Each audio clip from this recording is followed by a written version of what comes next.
रामपुर गांव एक बहुत शांत और सुंदर गांव माना जाता था। वहां दिन भर बहुत चहल पहल रहती थी, लेकिन रात होते ही सभी लोग अपने अपने घरों में चले जाते थे।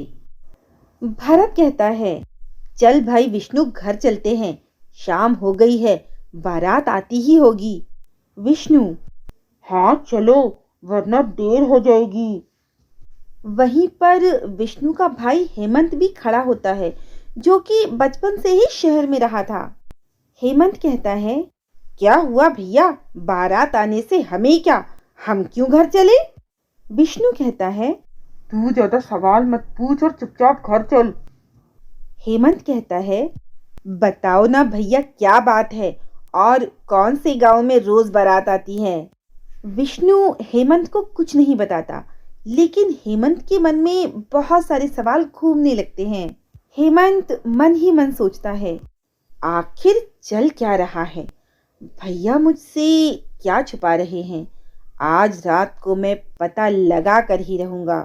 रात होते ही हेमंत सबके सोने का इंतजार करने लगता है, और जब सभी लोग सो जाते हैं तो वो चुपचाप से अपने घर से निकलकर बाहर आता है। कहाँ है बारात? यहाँ तो कुछ भी नहीं दिख रहा है। तभी अचानक उसे जमीन पर एक सोने का घुंघरू गिरा हुआ दिखाई देता है। अरे वाह, ये तो सोने का घुंघरू है। और भैया ऐसे ही परेशान हो रहे थे। वैसे यहाँ दूर दूर तक कोई दिखाई नहीं दे रहा। इतना कहकर हेमंत जैसे ही वो घुंघरू उठाने के लिए नीचे झुकता है, अचानक से उसको ढोल ताशों और किसी लड़की के रोने की आवाज आने लगती है। ये क्या? अचानक से ये क्या बजने लगा? और ये कौन रो रहा है? कौन है वहां? हेमंत पीछे मुड़कर देखता है तो उसको कोई दिखाई नहीं देता। लगता है मेरे दिमाग में भैया की बात आ गई, तभी ये भ्रम हो रहे हैं मुझे।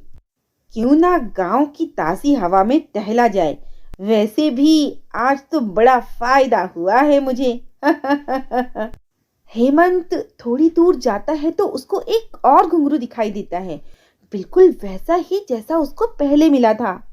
अरे क्या बात है, आज सुबह सुबह किसका मुंह देखा था मैंने जो ये सब हो रहा है?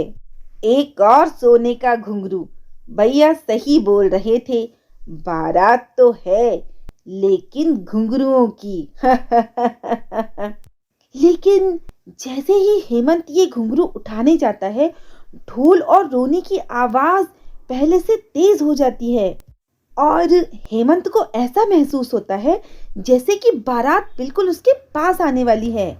हेमंत घुंघरू उठाते हुए कहता है, लगता है अब मुझे यहाँ से जल्दी निकलना होगा। पता नहीं कहाँ से ये रोने की आवाजें आ रही हैं। हेमंत जैसे ही वो घुंघरू उठाकर पीछे मुड़ता है तो उसको एक और घुंघरू दिखाई देता है, जो पहले के दो घुंघरुओं के मुकाबले काफी बड़ा होता है। लालच में आते हुए हेमंत अपने आप से कहता है, क्या मुझे ये घुंघरू उठाने चाहिए या घर चले जाना चाहिए? बस ये एक और उठा लेता हूँ, फिर पक्का घर चला जाऊंगा। जैसे ही हेमंत घुंघरू उठाता है तो उसको कोई पीछे से खींच लेता है। अगले ही पल हेमंत एक डोली में होता है, जहां पर सामने एक दुल्हन बैठी रो रही थी, और आसपास बारात साफ साफ हेमंत को दिखाई देने लगती है। हेमंत घबरा कर पूछता है, तुम कौन हो? वो डोली एक चुड़ैल की डोली थी। जैसे ही हेमंत उस दुल्हन से सवाल पूछता है, अचानक उस दुल्हन का रोना बंद हो जाता है और वो अपना घूंघट हटा देती है, जिसको देखकर हेमंत चिल्लाकर रोने लगता है। ये घुंघरू मेरे लहंगे के हैं जो तूने उठाए हैं, अब तुझे मेरा बाराती बनना होगा। हेमंत डरते हुए कहता है, आप ये वापस ले लो और मुझे जाने दो। एक बार जो यहाँ आ जाता है उसे मैं अपना बाराती बनाए बिना वापस नहीं जाने देती। ये सब जो लोग हैं उनको भी मैंने ऐसे ही बाराती बनाया है।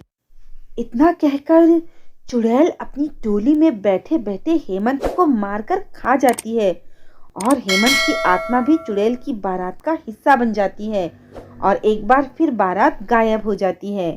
अगली सुबह हेमंत जब किसी को दिखाई नहीं दिया तो विष्णु ने उसको ढूंढना शुरू किया। ढूंढते ढूंढते वो वहां पर पहुंचा जिस सड़क पर चुड़ैल की बारात आती है और वहां पहुंचकर उसने देखा, अरे, ये घड़ी तो हेमंत की है, लेकिन ये यहाँ क्या कर रही है? लगता है मेरे मना करने के बाद भी हेमंत रात को यहाँ आया था। थक हार कर सब अपने अपने घर चले जाते हैं। सभी लोग अपने अपने घर जाकर सो जाते हैं, लेकिन विष्णु को अपने भाई के बारे में सोच सोचकर नींद नहीं आ रही थी। उसने सोचा कि उसे अपने भाई के लिए घर से बाहर जाना ही पड़ेगा। ये सोचकर विष्णु घर से बाहर आता है और उसी सड़क पर जाकर खड़ा हो जाता है। तभी वो देखता है कि एक अनजाना आदमी घुंघरू लिए खड़ा है और वो आदमी कहता है, अरे आज तो किस्मत ही चमक गई। ये कहकर वो घुंघरू उठा लेता है, लेकिन जैसे ही वो तीसरा घुंघरू उठाता है अचानक से डोली में बैठी चुड़ैल उसको भी खींच लेती है और विष्णु को अब सब कुछ साफ साफ दिखाई देने लगता है।